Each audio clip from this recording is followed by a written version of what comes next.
after the break. Welcome after the break. Before the break, we looked at how shady players in cyberspace exploit different subjects that are crucial to people like you and me. Let us now examine how an alliance set up to protect us approaches that exploitation, and having a huge capacity for innovation uses science and technology to boost not its military capabilities, but also those that are necessary to disrupt disruption and build a secure security environment for the future decades. By the fireside, we have Bryan Wells, Chief Scientist at NATO, and our host, Edward Christie, Deputy Head of the Innovation Unit at the Emerging Security Challenges Division, NATO. At the forefront of innovation, NATO's approach towards science and technology is the subject of the chat.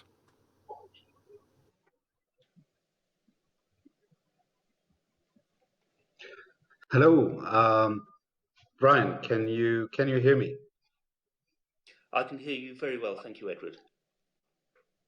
Perfect. Well, good afternoon, everyone. It's a great pleasure for us to take part in this event.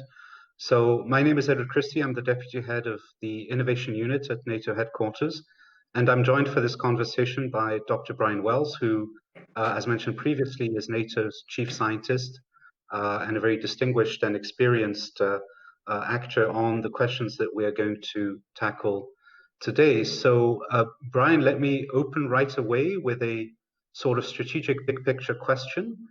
How different will the defense landscape look in 20 years' time, let's say? What do you think will be the major game changers? And what technologies or what technology areas do you think will present the most considerable challenges to the security and defense of the alliance? Over to you. Edward, thank you very much indeed. Ladies and gentlemen, dear colleagues, I will just introduce myself.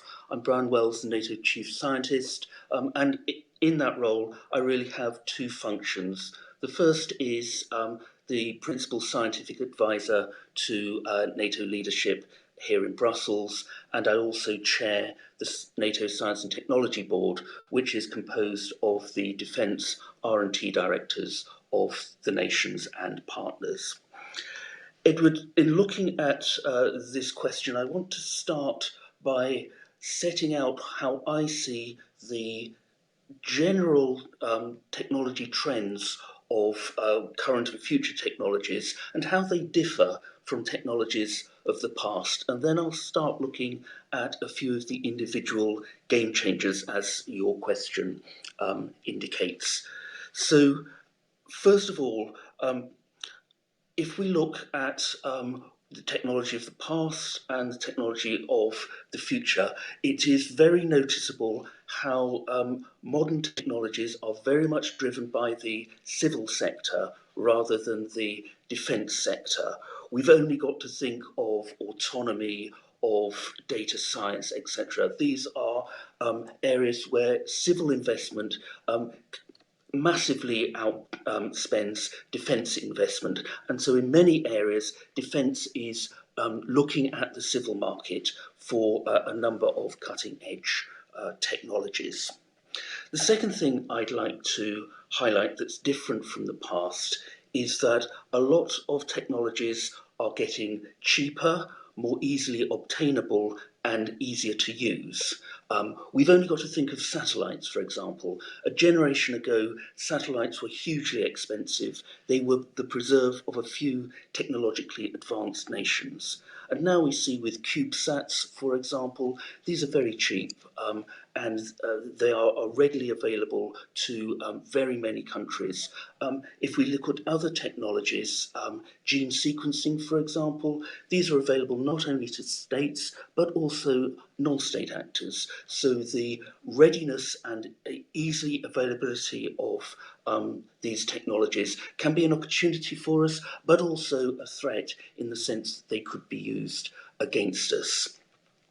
The third distinguishing character that I would highlight is that it is generally combinations of technologies that are the principal game changers in modern technology. So if we think of a laser directed energy weapon, for example, this is a combination of developments in laser beam technology and also the ability of power to be delivered very rapidly.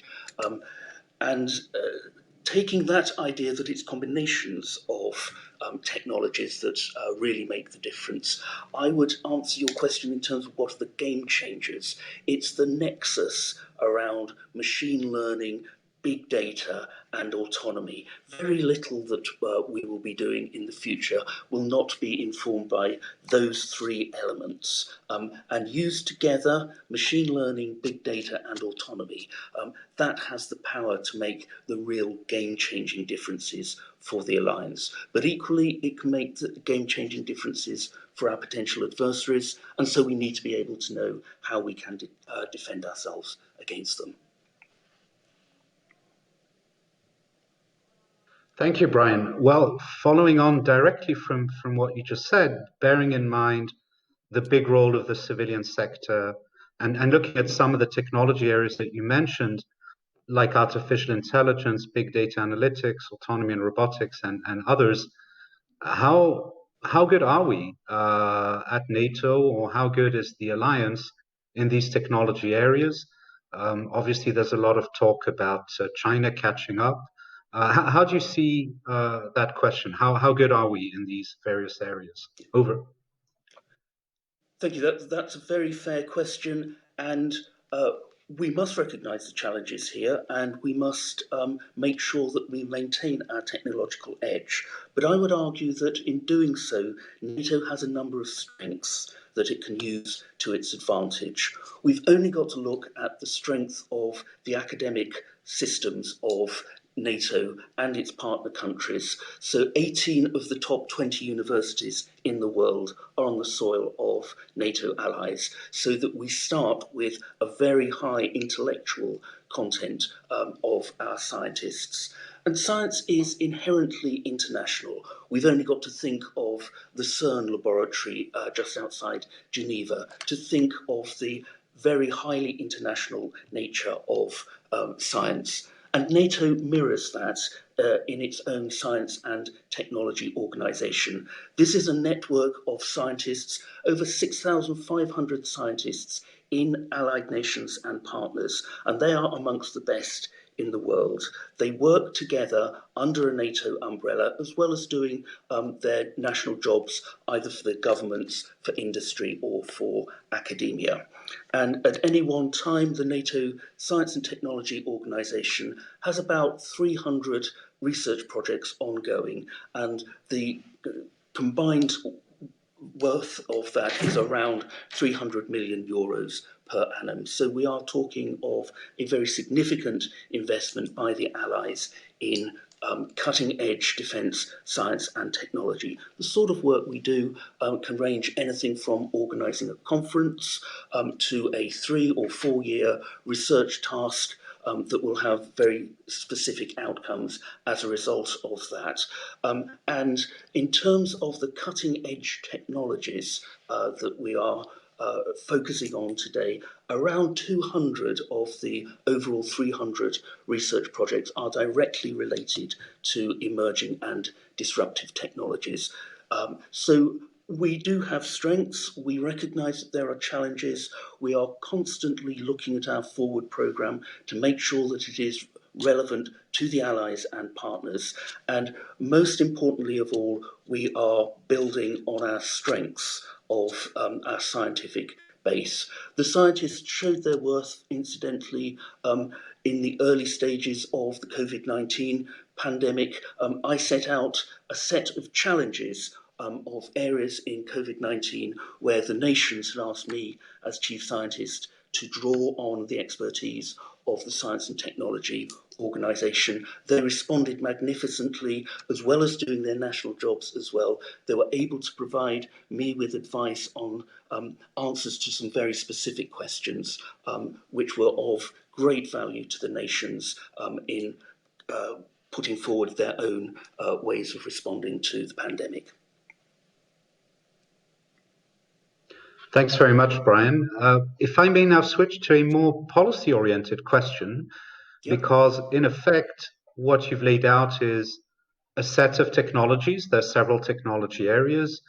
You've also highlighted the fact that the nexus between certain technology areas is where much of the action may come about. At the same time, we know that different technologies are at different levels of maturity, what's sometimes referred to as technology readiness levels. And so, in essence, how can we go about prioritizing? I mean, there will be trade-offs, no doubt, for governments, but also for the private sector. There's certain. So how can one go about prioritizing? Let's say, at least in the area of defense-related research, that would be part one of my question. And part two of my question, I'm very curious to have your view on how we could connect, in essence, the world of defense-related research and the world of civilian-related research. Over to you. Edward, thank you. You're absolutely right. Prioritization is vital. We know that we cannot afford to do everything all at once. We don't have the money, we don't have the manpower to do that, either in NATO or indeed in the nations. So prioritization is key, but I would argue it needs to be well-informed prioritization. And here I think the key is horizon scanning, using in NATO's case, the Science and Technology Organization, the experts, to predict the future. What are the future trends in defence technologies, and also what are the timescales in which we might be able to see some of these technologies reaching defence maturity. Let me give you an example from quantum technology, for example. When I mention the word quantum, a lot of people leap immediately to think about quantum computers. Now, my estimate is that those will be some decades away, but there will be some subsidiary technologies, particularly around quantum sensing or position navigation and time devices, which will come much earlier than that. So knowing the timescale of technology trends is really important. Some areas like quantum computing, for example, is not a defence mature technology. A lot of work is going on in the civil sector, and we must keep abreast of what they're doing, but not necessarily get involved ourselves. A publication that we produced earlier this year was Technology Trends 2020 to 2040, which, as its title suggests, is a 20-year look ahead in a range of emerging and disruptive technologies: artificial intelligence, big data, autonomy, hypersonics, quantum space, and so on, looking ahead using our best scientific judgment on what areas are going to mature and the point at which the maturity will have implications for defence. That then allows us to work with the nations to define programmes that address the priority areas in a timely way, to make sure that we do manage our work in such a way that it informs political and military leaders at the appropriate time. As you rightly say, so many of these developments are the preserve of the civil sector, at least in the early low TRL stages, as you've said. One of the principal ways in which I, as NATO chief scientist, can keep abreast of civil developments is with the very good links that the NATO scientific organization has with the European Union and its associated bodies. They fund a huge amount of civil research, and very good NATO-EU dialogue, particularly around technology trends, which we've already done, certainly helps us as NATO have insights into the civil research sector, and I understand that the EU also benefits from having insight into what NATO is doing. At the level of the nations, we must recall that a lot of the scientists, as well as doing defence research, if they're academics, they will have great insights into the civil market as well. A number of industrial companies are not solely defence either. So the scientists there who are part of the NATO Science and Technology Network will also have great insights into the civil market. So the very nature of the way Western science is constructed allows a very good dialogue between the defence research and the civil research. Thanks very much, Brian, for this very comprehensive response and extremely useful information. I want to now sort of draw you into cyberspace, so to speak, because I believe many people in our audience are focused on those matters. So, of course, at NATO, for those who don't know this, at NATO, we recognize cyberspace as an operational domain already in 2016. We have a number of teams who work on various aspects of cyber policy, and of course, NATO Science and Technology community has contributed a great deal on all sorts of topics. But keeping with the look ahead in terms of technological change, could I ask, Brian, what in your view are new technological developments or forthcoming potential developments which may prove disruptive in cyberspace with respect to either cyber defense in a traditional sense or cybersecurity more broadly? What should keep decision makers awake at night, so to speak, in your view? Over. Edward, thanks for that. And I think it's worth pausing here, as you rightly say, cyberspace was recognised as an operational domain by NATO in 2016. But if we look historically, we see a very interesting trend in the addition of operational domains in defence. So land battles are amongst the earliest events of recorded history. The first datable recorded sea battle is about 1200 years ago, and that might be taken as the advent of the beginning of the maritime domain. But after that, the number of military domains remained as 2 until about 100 years ago, when the air domain was added.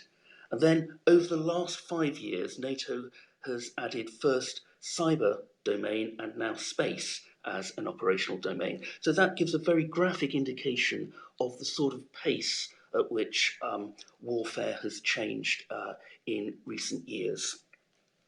I'll talk a little bit more about cyber as a general domain before drilling down into some of the areas that the NATO Science and Technology Organization is currently working on, which I think gives a hint to where I think leaders ought to be losing sleep and what we're doing about it to help them get back to sleep. So cyber, almost to state the obvious, but it's the only domain that is not a physical domain. And that brings a number of very special characteristics to it. I've mentioned that, generally speaking, it's combinations of new technologies that are important. That remains certainly the case in cyber, but there's also cyber against cyber as well. As you rightly say, we need to defend ourselves against cyber attack, and it will usually be cyber that is trying to influence our own cyber systems. So there is a sort of inter-domain battle there. The third point I would make about cyber is that it is not the prerogative of any ally or indeed partner. Any nation or indeed non-state actor can have the ability to make really game-changing technological advances in cyber. It could come from anywhere. Your previous question, Edward, talked about technology readiness levels. In my experience as a scientist, cyber is the probably single area where the concept of technology readiness levels really doesn't hold. So you can go from science 1 week into fieldable operational capability in a matter of days.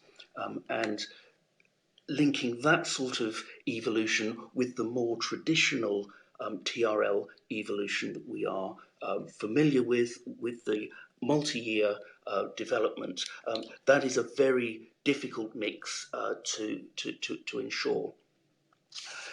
So in terms of what we are doing to try and keep our leadership satisfied that we are on the case, I'll just highlight a few of the research projects that we have ongoing at the moment. So we're looking at cyber diplomacy. How do we use cyber, for example, as a means of combating misinformation and disinformation, as indeed we did in the early stages of the COVID-19 pandemic. We're looking at deep machine learning for cyber defense. Again, you've asked about cybersecurity. Machine learning can help a great deal here, and we are doing a lot of research around there. In terms of opportunities, we're looking at cyber monitoring as a means of detection of events, looking at the cyber signals for other events. And we're looking also at cyber physical resilience in NATO operations. Again, it's this combination that we need to worry about. And as a topical and final example, we're also looking at how to mitigate cyber sickness in virtual reality situations. And I think our own experiences over the last 6 months and the experience of looking at screens over an extended period, I think we can all look forward to the outcome of that piece of work. Thanks very much, Bryan. If I can just ask you to further specify what you meant by cyber physical systems, probably, maybe most people in the audience know what that means, but maybe not everyone. Was that a reference to the Internet of Things and to connected devices? It's more the use of cyber within platforms and making sure that the cyber platform interface is resilient as it goes through operations. There can be upgrades, for example, which we all welcome when there are upgrades on our iPhone apps, for example, but automatic upgrades of software can affect the physical performance of platforms, and that can have consequences that might not have been foreseen in the original case. And picking up on several things you've said it in several different ways throughout your interventions. In a sense, I mean, we are looking at a higher pace of innovation. Certainly, we're adding domains faster. We're looking at interconnections between new technologies that seem to provide exciting opportunities, certainly. But taking that as a premise, so the pace of innovation is accelerating. Let's say that's true. I think most people believe that. Obviously, there are differences between countries. Obviously, the United States is in one place, and maybe certain European countries close to that, others maybe a bit further behind. So, of course, at NATO, we want to work together as an alliance. Interoperability is incredibly important. So, what can we do to mitigate the risks that are inherent to different levels of technological attainment overall, different capability levels between allies, and what can NATO scientists and technology experts do to support interoperability? So interoperability is at the core of a number of the research projects that the NATO Science and Technology Organization is looking at. Quite often it is directly in terms of the interoperability of emerging and disruptive technologies. We've got a piece of work underway at the moment, for example, looking at the interoperability implications of additive manufacturing. That hits directly into novel materials, for example. We're also looking at the interoperability of autonomous or semi-autonomous unmanned ground vehicles. We all know that it's actually quite difficult to get an unmanned ground vehicle through the entrance, say, of a forward operating base. If you've got a number of those unmanned or semi-autonomous ground vehicles all operated by different allies, then that interoperability problem becomes quite significant. And so we are looking very specifically at that challenge and how we overcome it. We're also looking at interoperability of disparate sensors. For example, different allies will have different sensors of differing capabilities. How to bring those together is something that we are looking at. So interoperability is built into the science and technology right from the outset, and it's one of the strengths of the NATO Science and Technology Organization that very early in a project we can start thinking about the interoperability issues around different allies adopting different pieces of equipment, and we need to be able to make sure that they operate together.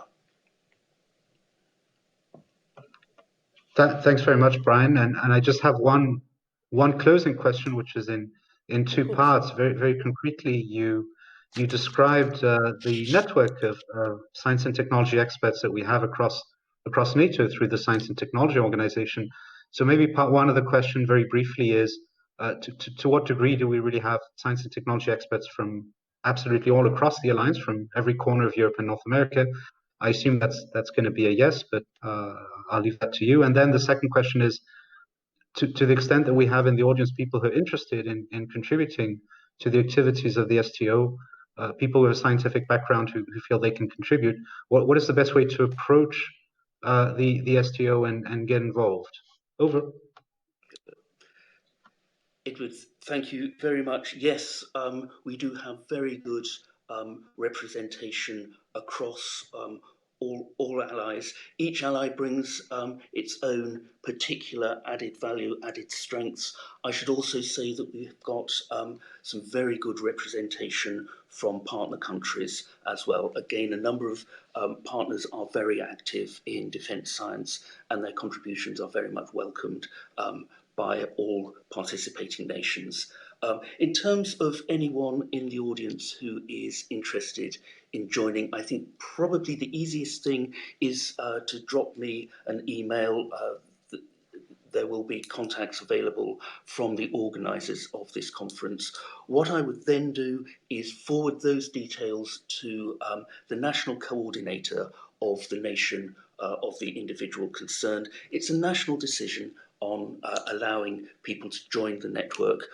If the national coordinator allows that, then the person will get password protected access to the NATO Science and Technology website, where all of the future events will be advertised. Most of them are virtual at the moment, of course, but we hope that we can anticipate future physical meetings. That will also give access to the publications of the research that the Science and Technology Organization has undertaken in the past.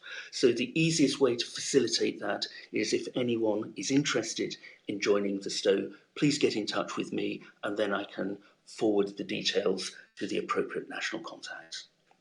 Thank you.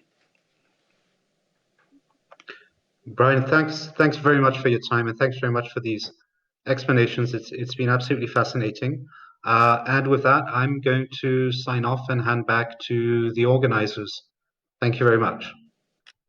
Thank you, Edward.